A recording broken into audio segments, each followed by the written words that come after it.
नमस्कार, आप देख रहे हैं त्रिशूल टाइम्स और हम इस समय जनपद देवरिया के विधानसभा क्षेत्र सलेमपुर में इस समय हम मौजूद हैं और हमारे बगल में जो बैठे हुए हैं वो अखिल भारतीय सर्वजन हित पार्टी के विधानसभा प्रत्याशी कमलेश पाल धनगर जी हैं और इसमें वर्तमान में ये सर्वजन हित पार्टी के जिला अध्यक्ष भी हैं जनपद देवरिया से। इनसे कुछ विषयों पर चर्चा करते हैं और इनसे ये जानकारी लेते हैं कि भाजपा के जो 2 सीट इस समय अपना गंवा चुकी है, दतिया और बांकेपुर,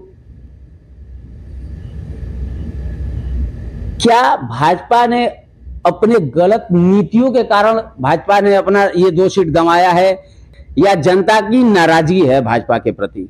भाजपा ने इस बार का जो अभी ये उपचुनाव हुआ, उपचुनाव 2 जगहों पे हुआ, अरे बिहार में बांकीपुर और दूसरा मध्य प्रदेश दतिया, इन दोनों जगहों पे भाजपा ने अपना 2 सीट गंवा दिया है। इस पे आप क्या कहना चाहते हैं? सबसे पहले आपके चैनल को धन्यवाद दूंगा और मैं यह बताना चाहूँगा कि भाजपा अपनी गलत नीतियों के कारण ही दोनों सीट गंवाई है और मैं ये भी कहूँगा कि जनता में काफ़ी नाराज़गी है। अगर गलत जहाँ कार्य होंगे वहाँ प्रत्याशी जितना असंभव चीज़ है, क्योंकि एक तो पहला गलत कार्य किए जो अयोग्य व्यक्ति को मुख्यमंत्री बना करके, जो उन्होंने निर्णय लेने में असक्षम है, निर्णय नहीं ले सकते हैं, एक बेगुनाह को उन्होंने गोली मरवा दिया। इससे ज़्यादा करके वहाँ से नाराज़गी होने के कारण और किस बेगुनाह को उन्होंने गोली मरवा दिया? भरत तिवारी को। भरत तिवारी बेगुनाह, जिन्हें तमाम चैनलों पर आप देखे होंगे और तमाम संख्या में, अगर अपराधी होता तो उसके दरवाजे पर कोई नहीं जाता। वो निर्दोष एक समाज सेवक था, सामाजिक व्यक्ति था और इन्होंने मरवा दिया और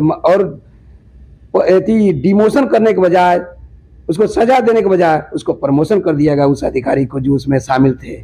तो इस तरह के नीतियों से भड़के हुए हैं बिहार के लोग और गलत नीतियों पर भाजपा जा रही है। जो अच्छे व्यक्ति को टिकट नहीं दे रही है, वो सोच रही है कि मैं किसी को जैसे किसी जानवर को जैसे दे दिया जाए तो टिकट, भाजपा को ये सोच इनको बदलना चाहिए कि सोच है कि दे देंगे किसी को टिकट, कहीं से उठा कर दे देंगे तो जनता जिता देगी। जनता बेवकूफ नहीं है, जनता अब जाग चुकी है, जनता जाग चुकी है। अब ऐसा होने वाला नहीं है, कभी भी योग्य प्रत्याशियों को वह चुनेगी, कभी भी। अब पार्टी के भ्रम तोड़ दें, क्योंकि बहुत तेजी से अखिल भारतीय सर्वजन हित भी बढ़ रही है अपने उत्तर प्रदेश में और यही अगर मामला रहा तो इनका टक्कर देने के लिए हमारी पार्टी तैयार है।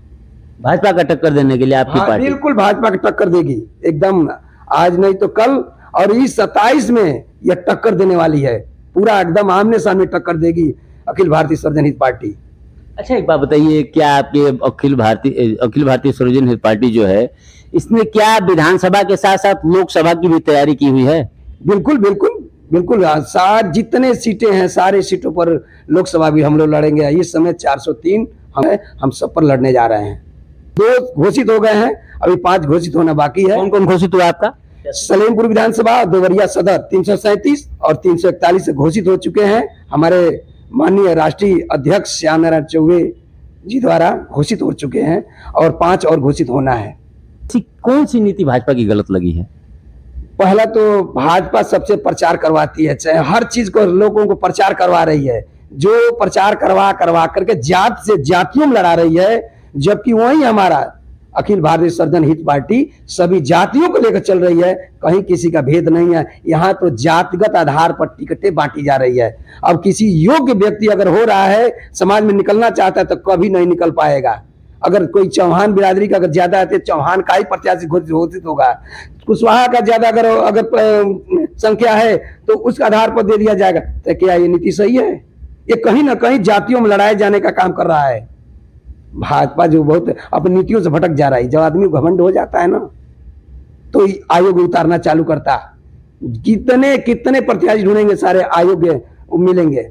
और उत्तर प्रदेश से भाजपा के जो मुख्यमंत्री हैं योगी आदित्यनाथ जी, उनका कार्यकाल तो बहुत ही अच्छा चल रहा है। मैं उनको सम्मान करता हूं, क्योंकि मैं वो भी गोरखपुर से सांसद रह चुके हैं। मैं योगी सेवक रहा हूं मैं उनका सम्मान करता हूं, सम्मान हमेशा उनके दिल में रहेगा। उनके लिए मैं कुछ भी नहीं कह सकता हूं। लेकिन जो भाजपा कर रही है, भाजपा हमारे महाराज जी का भी टारगेट करती है। कुछ ये भी कारण था हमको भाजपा से दूर होने का। योगी जी तो भाजपा के हैं। भाजपा के हैं तो क्या भाजपा उनको छोड़ रही है? हम लोग उनकी राह देख रहे हैं प्रधानमंत्री बनने के लिए, लेकिन भाजपा वाले खुद ही नहीं चाह रहे हैं। शीर्ष नेतृत्व उनको नहीं चाह रहा है, अपनी मनमानी है। क्यों ऐसा आपको कैसे लगा कि शीर्ष नेतृत्व ये नहीं चाह रहा कि योगी जी प्रधानमंत्री बने? लग रहा है यूजीसी बिल पर महाराज जी खड़े भी हुए थे, तो बाकी कोई खड़ा तो नहीं हुआ था, कोई नहीं खड़ा हुआ। यूजीसी बिल की बात करते हैं। यूजीसी का अभी जो निकला है, एक वो पद यात्रा निकला था वहां पे जयपुर में, वहां पे लोगों पे लाठीचार्ज हुआ है। इस पे आप क्या कहना चाहेंगे? ठीक है, वहाँ की सरकार उनको, अगर उनको दिमाग में आया वही की, लेकिन ऐसा नहीं होनी चाहिए। क्या उचित हो रहा है? नहीं, उचित तो नहीं। कभी विद्यार्थियों पे लाठीचार्ज हो रहा है, कभी जो यूजीसी और आरक्षण जैसे मुद्दों पे आवाज कोई उठा रहा है। क्या इस देश में आवाज उठाना भी पाप है? यही तो गलत हो रहा है ना। संवैधानिक सबका अधिकार है, अपने हक की लड़ाई लड़ने का संवैधानिक अधिकार सबका है, उससे हम वंचित नहीं कर सकते हैं।